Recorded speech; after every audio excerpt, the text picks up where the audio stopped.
Bum, bum, bum, bum. I don't know if that's the NFL draft music, but it's the NFL draft season. And that means Skyler and I have to break down the top quarterbacks, pass catchers, and defenders that are going big time. And while those players are still trying to vie their way into the NFL, there's also some members of our team that are trying to vie their way into the Juicer Championship round. We've got Carson Fowler, we've got Hudson Ridley, we've got Max Gifford, we've got Austin Barach.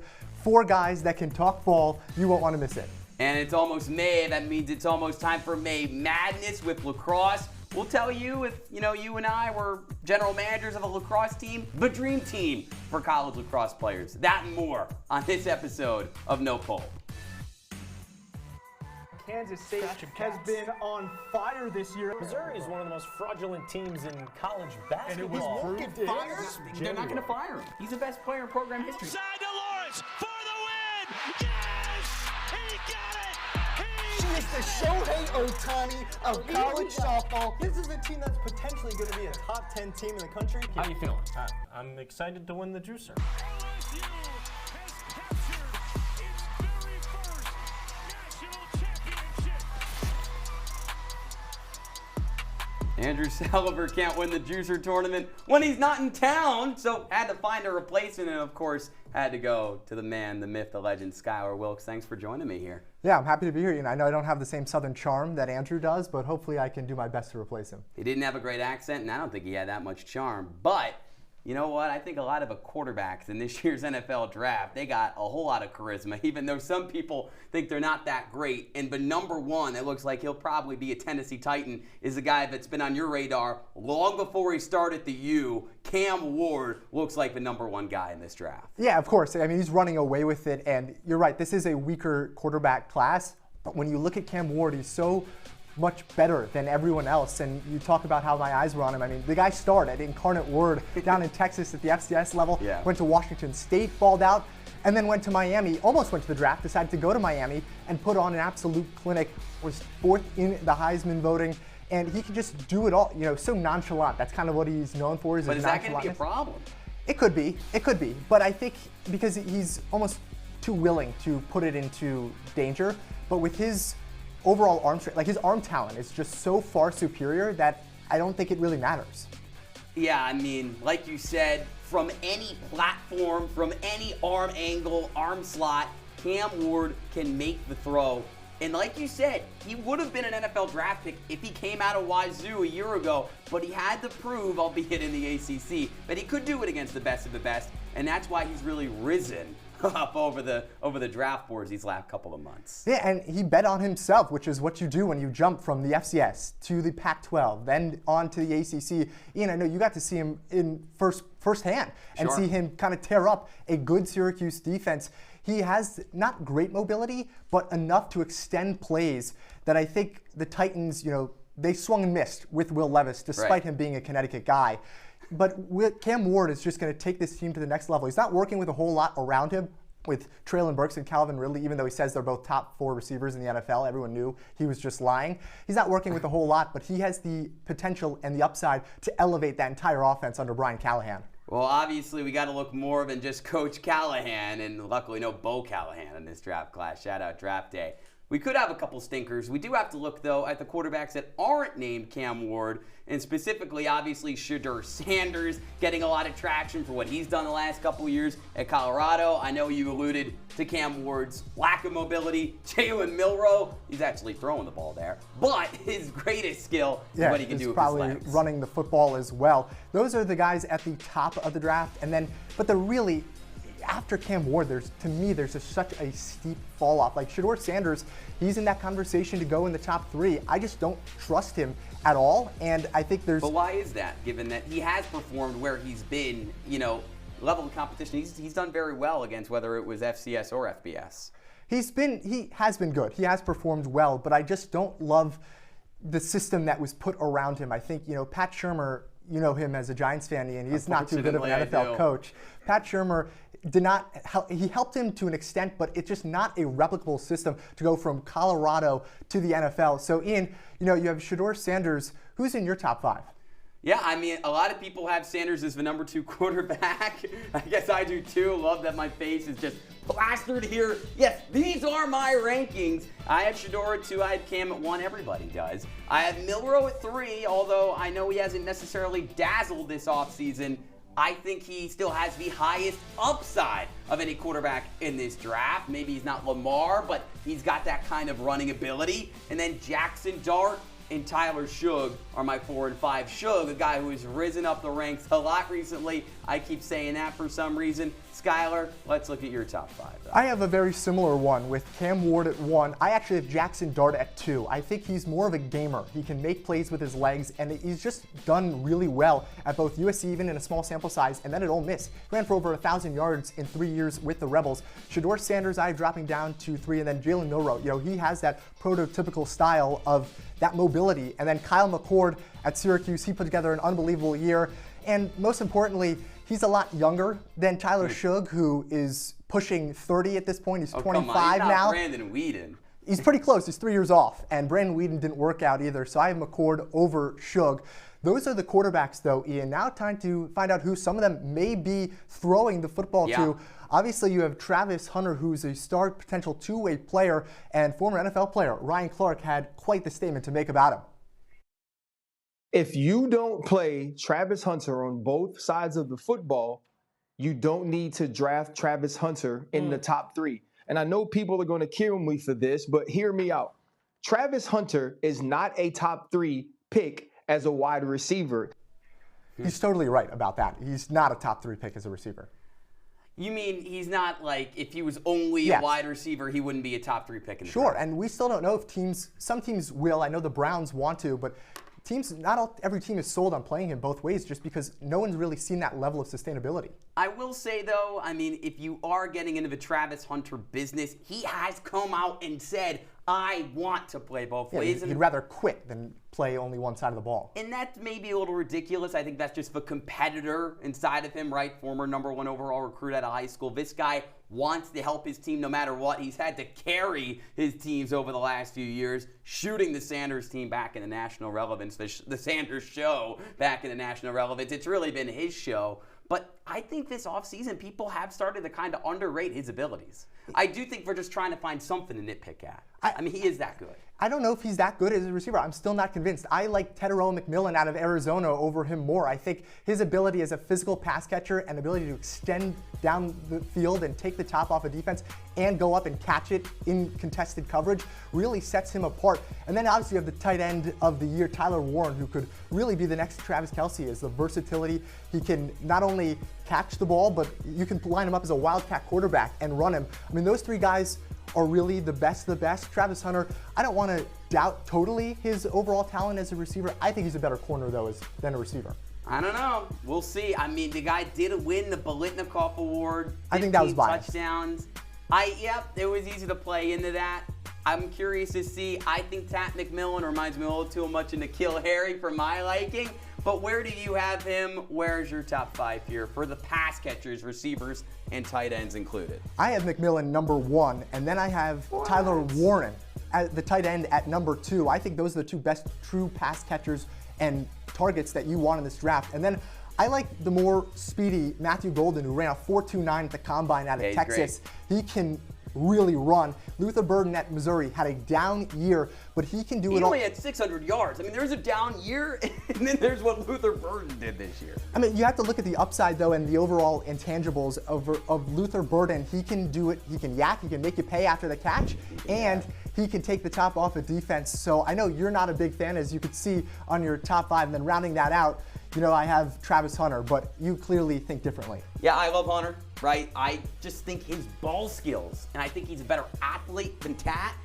Maybe if revisionist history, probably got to get Tat at 4 or 5. But I like what I've got because I've thrown in Colston Loveland, who, if you remember, in 2023, I mean, this guy was an athletic freak. He was dealing with some injuries this year for Michigan. Everybody was not doing well for Michigan this year.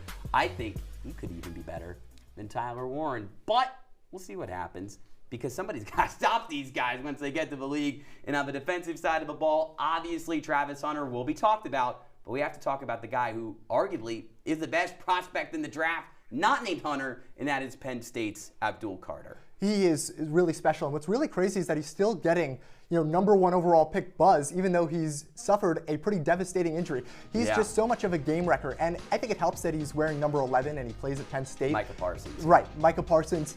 Those guys can really just change the game and disrupt it. He created such a problem for opposing Big Ten players.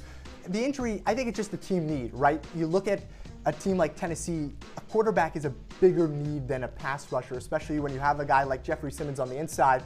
With Abdul Carter, though, if he goes at 2, at 3, either team, I mean, pair him, if you're the Browns, pairing Abdul Carter with Myles Garrett, that is special. Hey, if you're the Giants, as a lowly Giants fan, you pair him with Dexter Lawrence, sexy Dexy, and this guy, even at 50% in his rookie year, if he's still dealing with that shoulder problem, he's going to be good. But maybe nobody in this draft with a higher floor than the guy on the right, Mason Graham. He is very good. I mean, he's really been in the top of the conversation as defensive players. I mean, he could easily go in the top 4. He's by far and away the top interior defensive lineman, a physical run stuffer that I don't think the draft has really seen someone like him in a few years. He's probably similar to a Jeffrey Simmons, like I mentioned before, in Tennessee. So there's a lot to like about Mason Graham. There's a lot to like overall about these defensive players, Ian. So who do you have in your top 5? Well, obviously, I've got Carter and Hunter in the top 2. And I will say, although I have Hunter as the best pass catcher, I do not have him as the best defensive player. Regardless where you think he'll fit in the pros, I think he can be a cornerback 1. But like we said, Carter, healthy, generational talent. Graham at 3, and then 2 guys we haven't talked about at 4 or 5. Jalen Walker, boom bust guy, which is not necessarily what you think when you think UGA. A lot of upside, never necessarily put it together into full pass rushing production. And then Will Johnson, similar to his teammate Loveland, great 2023, wasn't as great in 2024. Where are you here, though? I mean, we have a lot of similarities, and we have 4 of the same 5 players. Jalen Walker at 5 there with the ability to, Georgia pass rushers and Georgia edge rushers, it just seems like an automatic hit almost. And so I think that ranginess, he can play edge rusher, he can play linebacker. But the surprise there at 4, and I know our good friend Alex Ramola is going to love this, is Nick Emenwari at safety from South Carolina, a physical specimen. 4 interceptions, 2 pick sixes. To me, he's the second best member of the secondary in this draft. I mean, Alex is in the audio booth right now. He's wearing a maroon hoodie. I'm like, oh, it's South Carolina. Actually, it's Colgate. I mean, this guy has awful taste in colleges. Anyways, we'll keep it with college after the break. We got a couple heavyweights in the Juicer tournament. Let's get it going.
Welcome back to No Pulp, and welcome back to the Juicer Tournament. Ian Nicholas alongside Austin Barach and Hudson Ridley.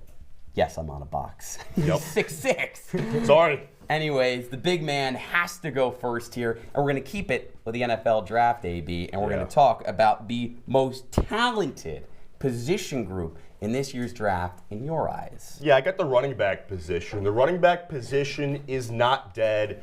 And there's a lot of position groups that you could go with here, but there could legitimately be 30 running backs drafted. It's not just Ashton Genty at the top. You see his highlights, a plethora of other guys. Amarian Hampton out of North Carolina, a great running back. You got the 2 dudes from Ohio State, Travion Henderson there. He's got big play all over him, and Quinshon Judkins, and then Cam Scadaboo. This guy became a household name, and he might not even be a top 5 running back in this draft. I still think about like Dylan Sampson, SEC, the offensive player of the year in the SEC. He could be the 6th guy. I mean, LaQuint Allen for Syracuse. When he declared, Throw him in there. Why not? When he declared, we get it. There's a lot of guys. He wasn't even on there. That's how deep this class is at the running back. 30 is a little ridiculous, though. And I got to say, it might be ridiculous. I understand that. This tackle class on the offensive side, though, is just as good. But I think the reason that makes them even better is the top-end talent that they have. 5 tackles will go in the first round. You can mark my word on that. But there is a chance that within the first 40 picks, there's 7. You're hovering in that first round. About 25% offensive tackles going. And the best thing that makes these guys so diverse in their skill set and so talented, right? That's the question. Most talented position. Every single one of those 7 guys has guard flexibility. When you look at one of the biggest draft needs right now in the NFL, it is offensive line depth. The biggest reason why guys get hurt, that flexibility is incredibly important. I mean, Hudson, as a former offensive lineman myself, I want to agree, but you didn't name one of the guys. Oh, I could. Will time's Campbell out. could be a New England Patriot. And when you mentioned the top-end talent, I mean, when you start with Ashton Genty, I mean, it doesn't get better than that at the high-end premium. I don't think 30 guys are going to be drafted at the running back spot. A little hyperbole. We'll give it, yeah, but you're Mr. Hyperbole.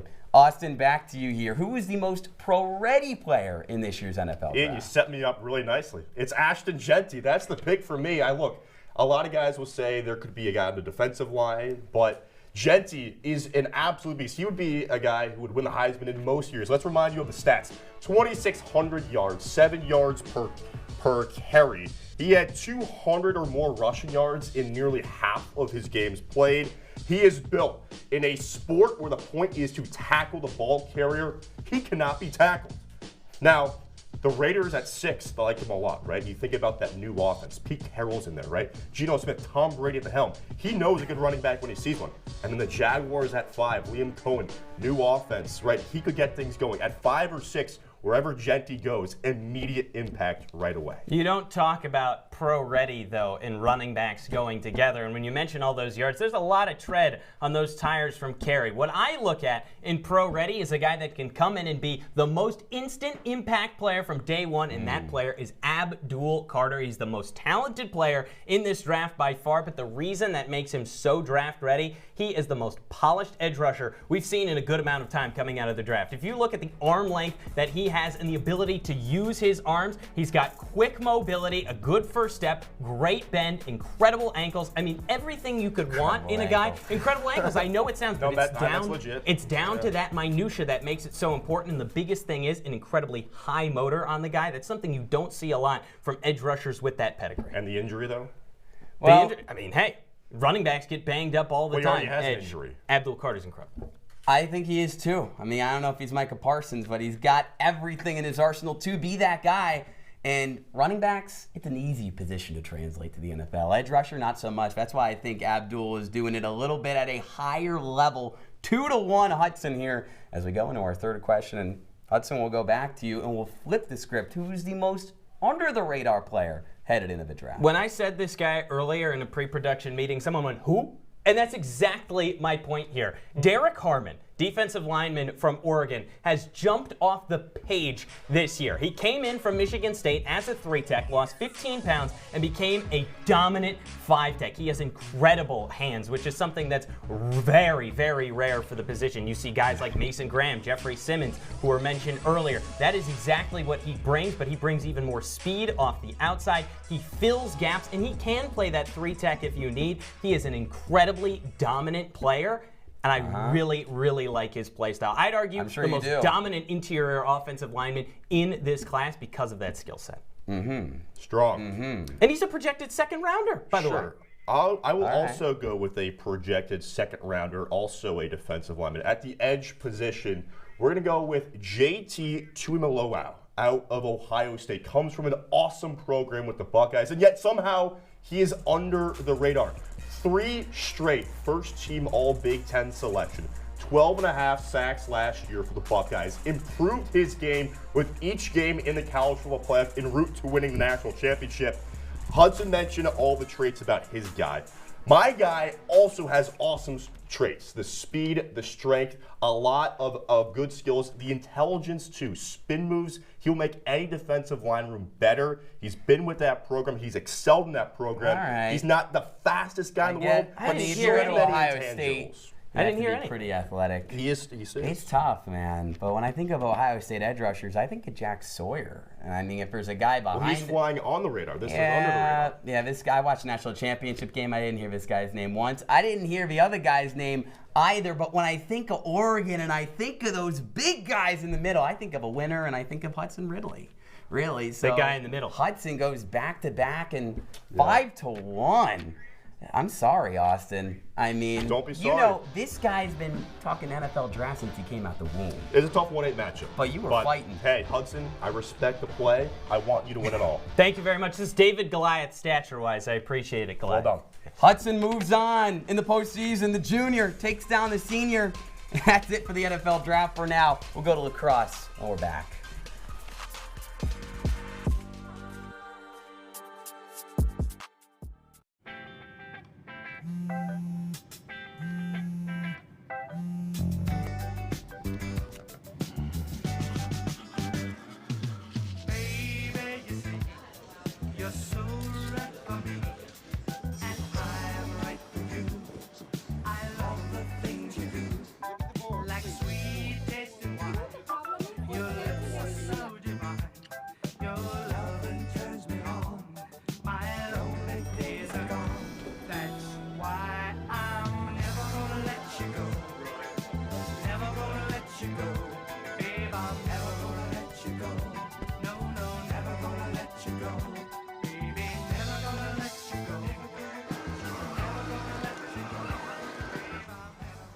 Here you go.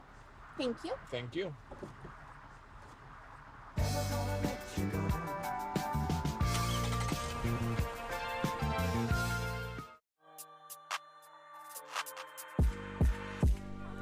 Welcome back to No Pulp alongside Ian Nicholas.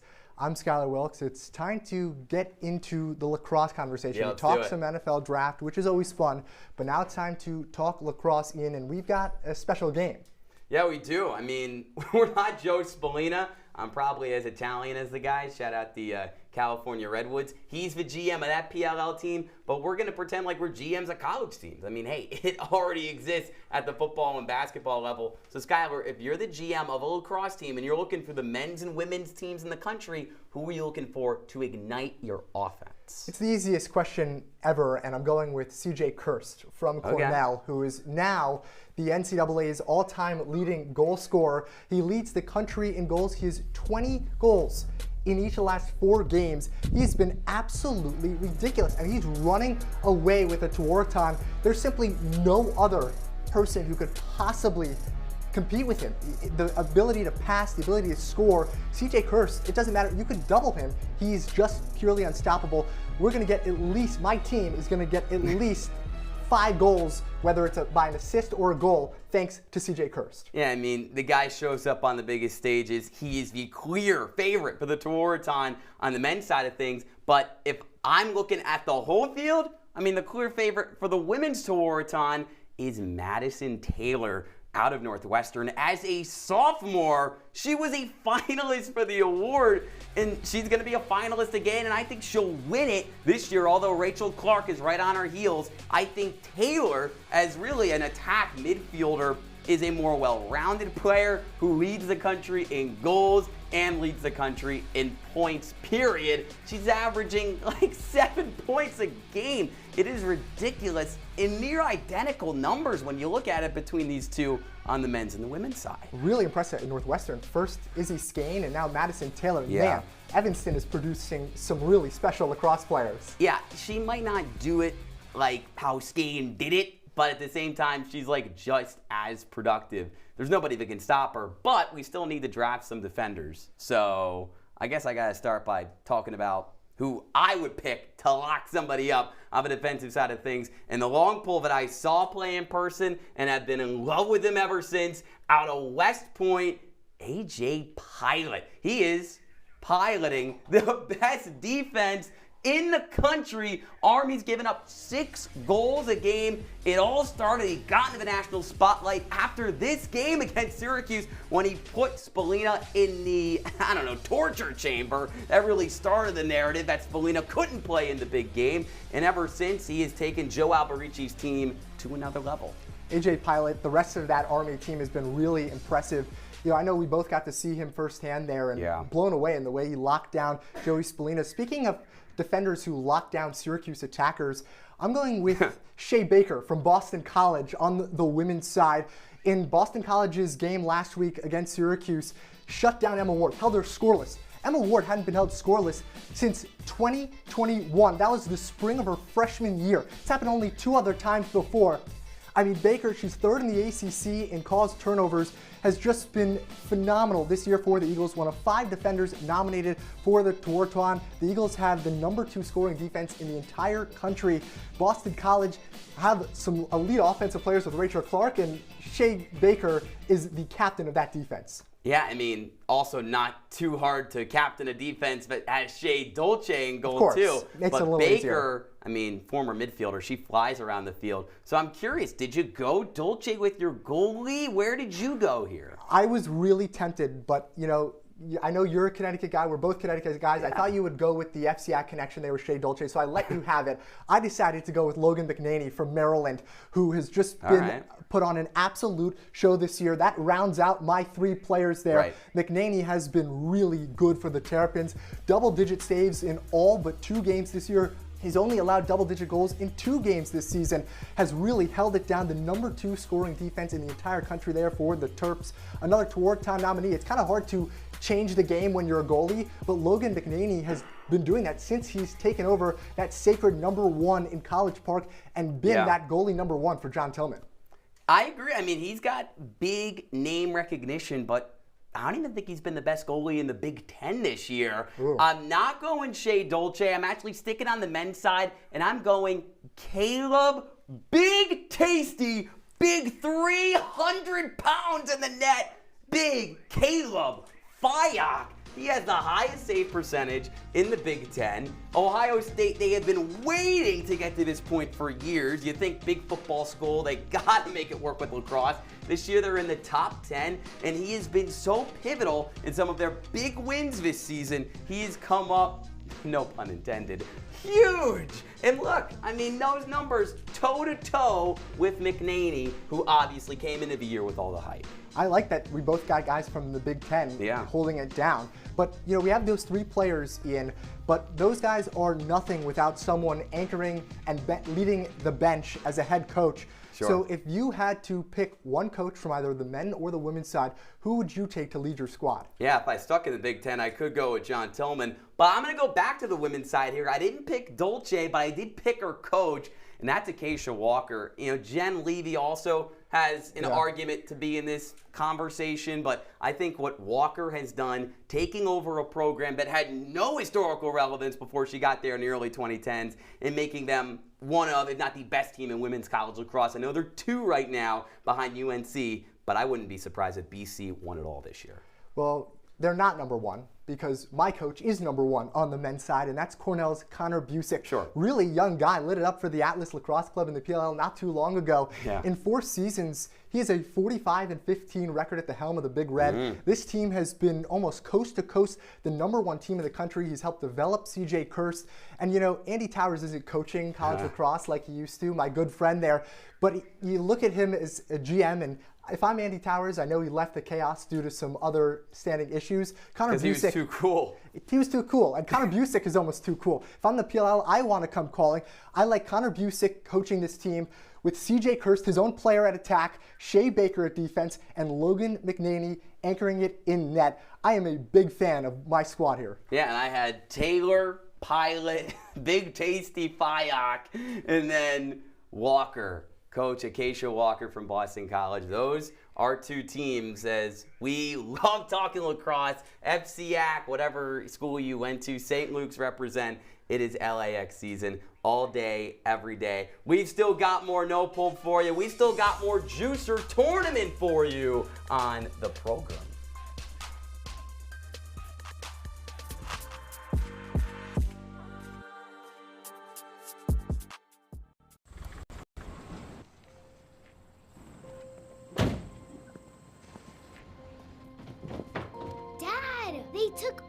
my bedroom. Come on, come on. Okay, Dad. 1, 2, 3.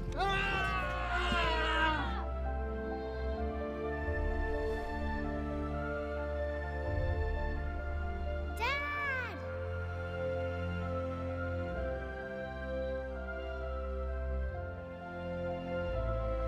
You saved me.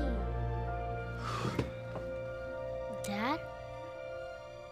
Are you okay? I'm fine, dear.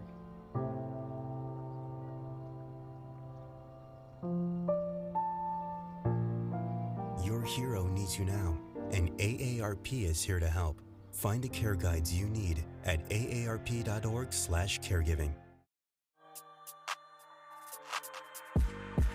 Take 2 of the Juicer tournament tonight features Max Gifford and Carson Fowler, a guy I've lost to in the Juicer before. That is true. So you're already not on great standing. I'm not gonna Whoa, lie. you didn't get my Venmo before this? No, I only take Zelle. Shoot. I'm just joking. That's only Hudson, Ridley. Anyways, we're going to keep it with lacrosse, and we're going to start with Max. We talked about the NCAA tournament in our webisode.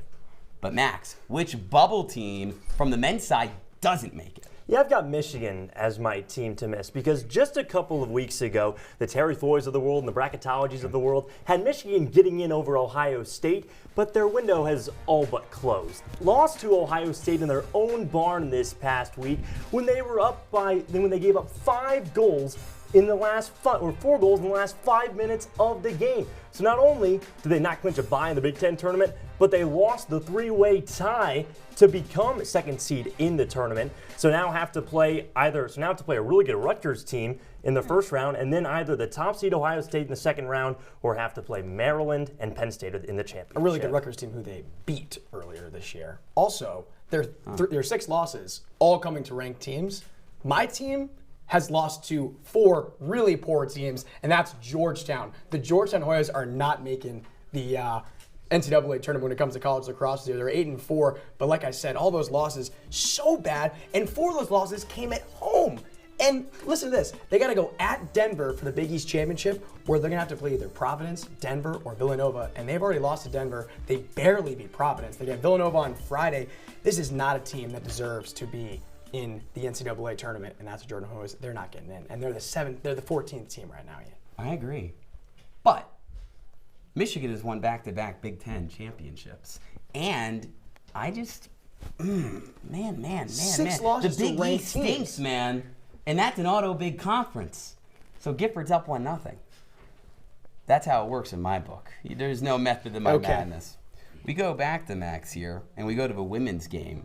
What is the weakest conference in the entire country for women's lacrosse? Yeah, I really hate to rag on this conference because it's a mid-major one, but it's the NEC, and it's for very good reasons because 3 of the 4 worst teams in women's college lacrosse come from this conference: Delaware State, Howard, and FDU. Then you throw in Central Connecticut. You throw in Lemoyne.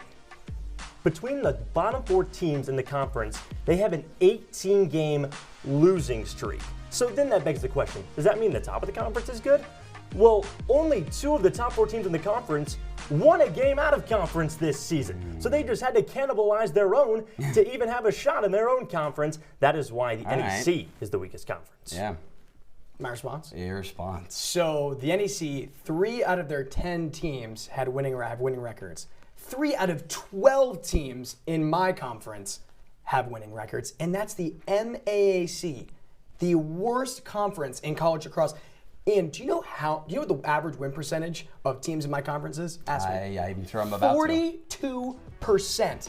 That's about 6.7 wins per team. 7 of the 12 teams are the bottom of the 35 in RPI, and there's no team higher than the 55th. You can see it up on your screen.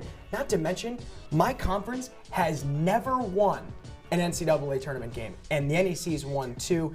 This is the worst conference in college lacrosse on the women's side this year. Oh my God! I mean, how do I pick this? I mean, they both stink. I just told you why. I just feel like, I don't know, the NEC, when I think of the MAC, I think of Sam Fetterman, I think of the history of that Somehow conference. I knew this was getting in here. It had to. Okay. And Max is going to go up 3-0 because I saw like a 70 to 80 on the bottom of the screen when he was talking, and I'm like, There are 70 or 80 teams in the country. I didn't even know that. All right, okay. Carson, though, I'm going to give you a chance to get back in this game here. Don't worry. Get it back to 3-3. Who took the biggest leap in college lacrosse this year? It's Cornell, Ian. Cornell men's lacrosse took the biggest leap in lacrosse this season. They were 9-5 last year. They already have 11 wins. They're the #1 team in the nation. Not to mention, this is a team that their one loss came by 1 score in overtime to a really good Penn State team. This is a team that also gets to play the Ivy League Tournament Championship in their backyard in Ithaca. It's Cornell men's lacrosse. They've taken the biggest leap from last year. Not to mention, they need to make the NCAA tournament last year. Right? How about a team that has made the NCAA tournament for the last 3 seasons, and their best win was against a Duke team last year when they were already out of ACC tournament consideration. That is the North Carolina Tar Heels. Look, after these last couple of seasons and a pattern of 500 seasons, they finished 7-7 the past 2 years. Question begs, is this program falling into mediocrity potentially? Well, when you have Joe Bresci and Dave Petramala at the helm, those two are some of the best in the business. When you have Owen Duffy and Dominic Petramala, 2 of the best players in the country, this team came back, revitalized, they're retooled, and they have reestablished themselves as one of the best teams in the country, not only for a potential ACC crown, but a potential deep postseason run as well. Deep postseason run, like my team is the #1 team in the nation. They have 2 more wins than last year. It's really hard to get from bad to good, but it is even harder to get from good to great. And I think, especially given that they didn't really change much with the personnel, I think Cornell made the bigger leap. And that was an on-the-fly decision on me. We're back. We're tied. We're back. And we're going into the bonus. I might as well be the 4th seed UConn in 23 that beat the 5th seed San Diego We're State. talking lacrosse, okay? The most valuable player in the country. Oh my God, it's the easiest answer, and our producer Connor McGahan made fun of me because it's CJ Kirst, and your co-partner, Mr. Skyler Wilkes, talked about it earlier. CJ Kirst, the best player, the most valuable player in college lacrosse this year. You want to hear something crazy? This is a guy that accounts for 40% of his team's scoring output. 196 goals this year. He has scored or assisted on 80 I know. of You them. got a lot of numbers, but who do you have? Do Michael Long and Ryan Goldstein not exist? That's my question. But my answer is the engine that makes JMU women's lacrosse one. That's Maddie Epke. Leads the team in goals. Until a game ago, led the team in assists, points, and leads the nation in draw control. So not only gets the ball, but scores the ball better than anyone on her team. Wait, hold on. But it was asked the most valuable player. Hold on. Valuable? You know the Hold number on. one Everything for a Hold team. on. in the conference, in the Look, American Conference? I need to get some retribution here. It's Savannah Dursey. We're talking about the most valuable player. It's Colin Kirk. 4-seed UConn's not going all the way. I like Max's answer. You know why? Because he thought outside the box. He thought outside the draw circle, and he got inside the draw circle. Yeah. Because I remember when Andrew had me losing to Ryan in the Juicer Championship, and I was like, I had a great answer, and he didn't care. You did have a great answer. And you had a great answer today. That's why Max wins in the extra period. I mean, don't you just love the postseason? You never know. Hey, Cornell loses by happen. 1 in overtime. I'll lose by 1 in overtime to this guy. Heck of a battle tonight. The youngins just coming out full steam ahead. We'll be back in just a few moments. We'll talk a little Shadur, a little Shadone, a little Shabuzi maybe. Who cares? On No Pulp. I can't believe it.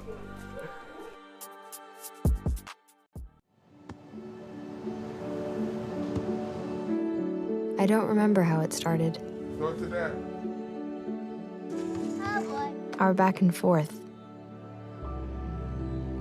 It always came back. Dad! You probably don't remember what you told me, That was perfect. but I heard every word.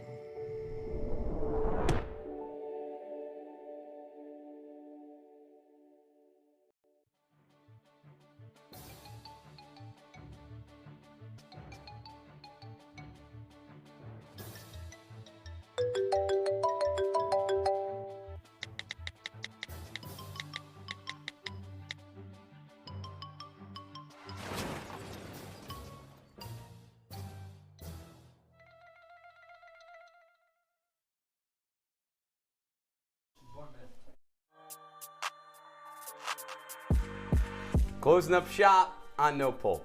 Ian back with Skyler to go over, as we always do, our plays of the week. We just talked a lot of lacrosse. So for my top play of the week, and maybe Skyler's too, we'll keep it on the lacrosse field with a play in lacrosse that everybody always loves, the goalie goal. And a bouncer for Penn State's Jack Frasian, one of the best in the country, also made 13 saves in this game, gets a big ranked win over Rutgers and his first career goal on senior day.